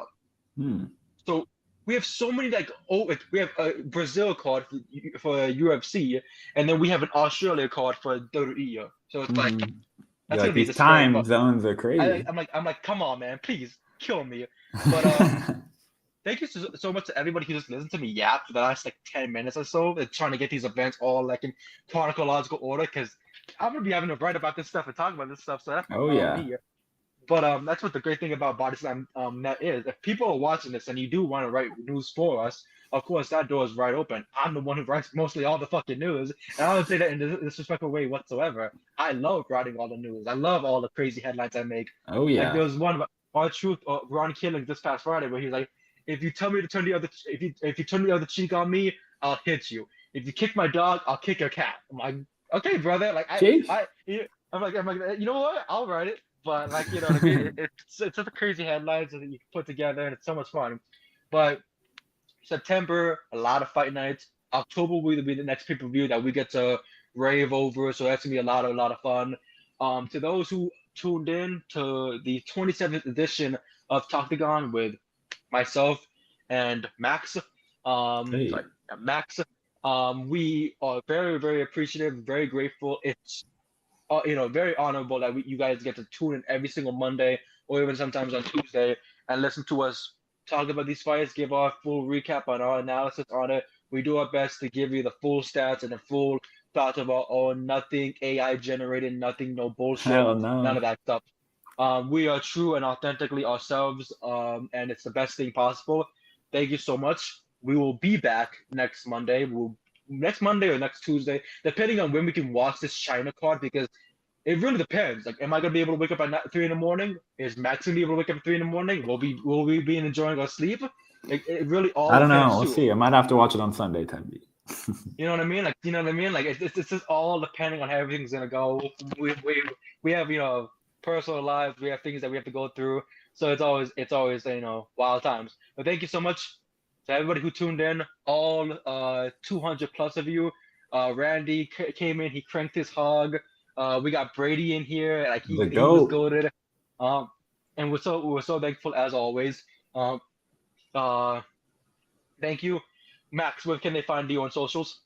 At Combat Combos on Twitter and X. At Brawl and Draw is my art account on Instagram. Check it out. Lots of cool stuff on there. And as always, thank you guys so much for tuning in. We really appreciate you. And, maybe one of these weeks I'll beat Rami in predictions. You never know. So tune in to see, history. I think it's a 5-6 week win streak right now so far. At least. I'm losing track. I think I got to keep track of myself and let's keep it going. For real. Thank you as always. It's getting ugly over here. You're the man behind the graphics. You're the one who does like the big work of this. I set up the stream. You provide all the great content. Look at this. I start modifying the graphic, boost my record artificially. like Adam Sandler in The Longest Yard. Like you were cheating on the scorecard. Like, okay. You're like, what? For next week I'm gonna have 200. Wait, what? Wait a minute. God damn you. But of course you can find me on my socials at Twitter and X. Who else but Rami on Blue Sky, where I tweet. I don't know what we should call it on Blue Sky, because some say it's skeeting. They call it skeeting, and I don't think you should say that. I don't know about that. You know what I mean? Lil Jon will approve of it if he bought the company, but I don't think so. But you can find me on Blue Sky at Who Else But Rami. You can find me on TikTok at Who Else But Rami. Instagram as well. Like I occasionally post some funny stories there, and some of my interviews. I might have one this week from a Kid Bandit interview, because of course she's back in the States from a trip from Germany and Scotland, and she's gonna be back in the States to see what's next for her. And of course she has we talked about a lot a lot of events that they have for the rest of the year. So I cannot wait to post about those and to see what happens next for her and for all of us, who are doing our duty, doing our thing, whether we're talking about combat sports, professional wrestling, or just about anything. Like look at you, like you open up the card every time where like it was a great card, and then I went to the movie theaters to go watch like Fantastic Oh, Four, yeah. Weapons, Cat in the Hat, well, whatever it is. Like you watch it all. By the Love way, my cinema. October 3rd, 4th, and 5th, if you're going to the cinema, they'll be having the 4K theater version of Spider-Man 1 on Friday, 2 on Saturday, and 3 on Sunday. Peak. I think that's, you know what I mean? Like, Spider-Man was, Tobey Maguire was like the Oh, freaking, yeah. is a GOAT. So we cannot Fact. slander him in any way possible. Ain't But no thank you so way. much to everybody who tuned in. Thank you to everybody who always, watches, keeps comments going. Make sure that we stay in business. It's really nice. By the way, Oh, I yeah. forgot to mention this. If you add me on Facebook, I will shoot you. Gotta No add that. hesitation.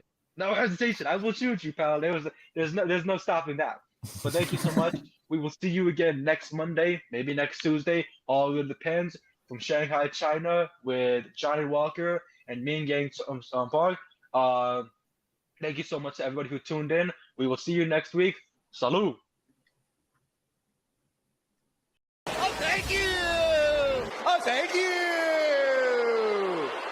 Thank you. That's the wrong word. I thank you.